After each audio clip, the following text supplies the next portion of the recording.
xamul foo jëm dangay dellu fi nga jóge. Retourne-toi et regarde d'où tu viens. Ce proverbe wolof, partie prenante du patrimoine culturel immatériel sénégalais, raconte un des plus grands enjeux de la sauvegarde du patrimoine aujourd'hui. Comment imaginer le futur quand on ne sait pas retracer le voyage jusqu'au temps présent? Cet enjeu est d'autant plus important aujourd'hui, en ces temps de globalisation où la promotion de la diversité culturelle devient gage de notre résilience, des dialogues entre les mondes, de l'interculturalité, en ces temps de montée des violences de tout genre où les cultures sont vectrices de paix. Le patrimoine sénégalais est loin de s'exprimer uniquement à travers les sites et les objets. Les communautés du pays portent en elles un patrimoine intangible qu'elles transmettent de génération en génération. Avec les changements de mode de vie de plus en plus urbains, ce patrimoine évolue et parfois le lien de transmission se fragilise jusqu'à disparaître dans certains cas, privant le monde de ses connaissances. L'enjeu de sa sauvegarde est donc décisif.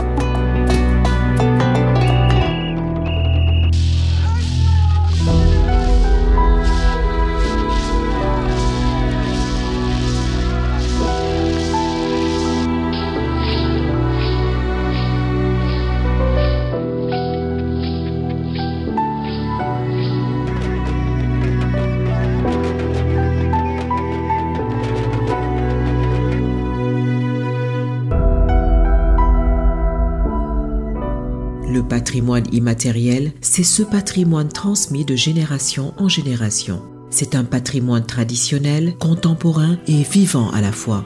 Ce sont les traditions, les expressions orales dont les langues locales font partie, les arts du spectacle, les pratiques sociales, rituelles et les événements festifs, les connaissances et les pratiques concernant la nature et l'univers. Ce sont les savoir-faire liés à l'artisanat traditionnel. Les frontières des patrimoines immatériels sont vivantes et fluides, ainsi que leurs domaines. Elles varient d'une communauté à l'autre, qui en sont à la fin les dépositaires. Ce sont des patrimoines inclusifs et représentatifs.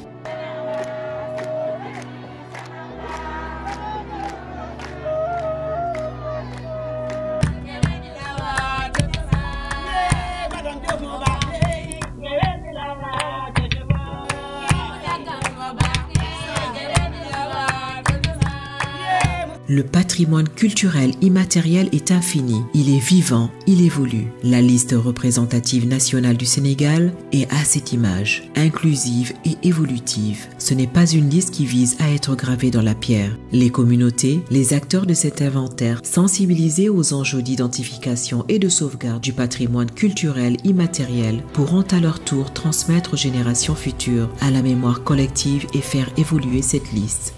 L'important est la démarche individuelle, mais également celle des communautés dépositaires qui reconnaissent elles-mêmes ce patrimoine. Le respect mutuel et la reconnaissance sont au cœur du processus. Ils sont vecteurs de paix et de cohésion sociale. À travers l'inventaire national pilote, ce qui était cherché était le lien.